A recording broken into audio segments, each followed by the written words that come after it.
বাংলাদেশে যত বড় অঙ্কের হুজুর বলেন না কেন, আলেম বলেন না কেন, মুফতি বলেন না কেন, মুহাদ্দিস বলেন না কেন, চরিত্র দুই রকম, তার ভিতরের চরিত্র আর বাইরের চরিত্র।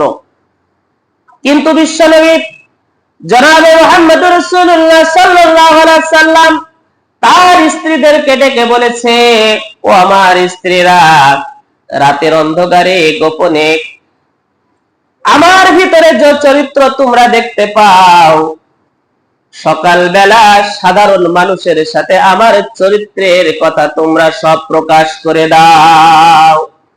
তার মানে কথা দিয়ে আল্লাহ রাসূল বোঝাতে চেয়েছেন, ও মানবতা, আমার চরিত্র দুই রকম না, আমার ভিতরের চরিত্র এবং বাইরের চরিত্র একরকম।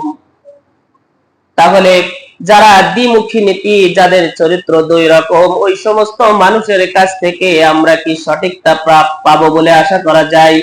পাবো না। এজন্য কোন ব্যক্তির কাছ থেকে ইসলাম নেওয়ার আপনার কোনো সুযোগ নাই।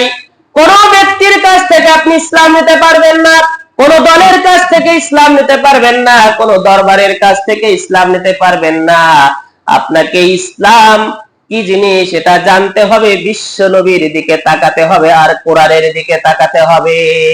কোরআনটাই হলো আল্লাহ রসুলের চরিত্র, কোরআনের ঘোষণাটাই আল্লাহ রসুলের জীবনে রিফ্লেকশন হয়েছে। কিন্তু আমরা কিন্তু এই জায়গায় একটু সমস্যার ভিতরে আছি। সম্মানিত উপস্থিতি, বিশ্ব নবী সাল্লাল্লাহু আলাইহি সাল্লাম কেমন ছিলেন?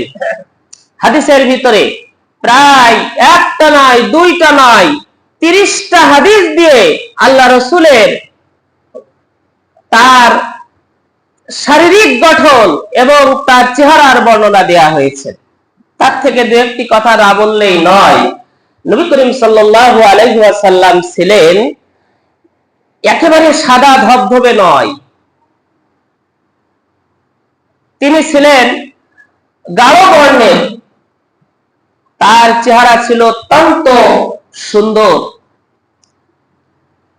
তার মাথার চুলগুলো ছিল কোঁকড়ানো, বেশি লম্বা ছিল না, কোঁকড়ানো চুল ছিল, কালো কুচকুচে চুল ছিল। নবী করিম সাল্লাল্লাহু আলাইহি ওয়াসাল্লামের দাড়ি ছিল, ঝুলন্ত দাড়ি ছিল, এবং গোঁফ ছিল খাটো। আমাদের সমাজে মানুষ গোঁফ রাখে বড় আর দাড়ি মোটেও থাকে না। নবী করিম সাল্লাল্লাহু আলাইহি ওয়াসাল্লামের সুশ্রী দাঁত ছিল।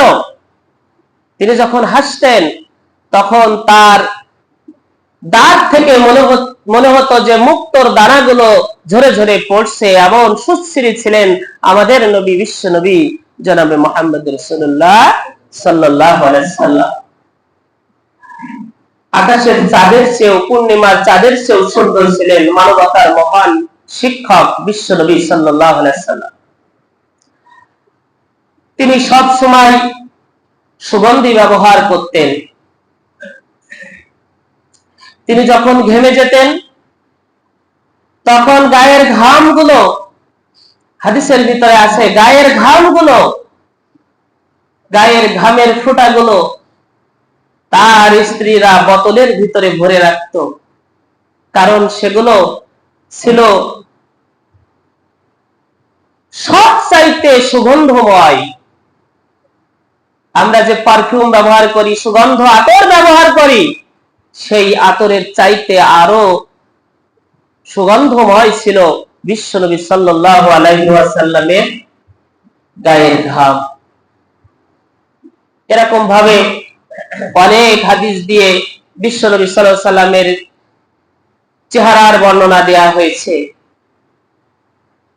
এত সুন্দর মানুষ যখন মানবতাকে, পথ হারা মানুষকে ইসলাম বোঝানোর জন্য দাওয়াত দিলেন, তখন তায়েফের ময়দানে বিশ্বনবী সাল্লাল্লাহু আলাইহি ওয়াসাল্লামকে কাফেরেরা তখন আর তার সেই সুন্দর চেহারার দিকে তাকায়নি।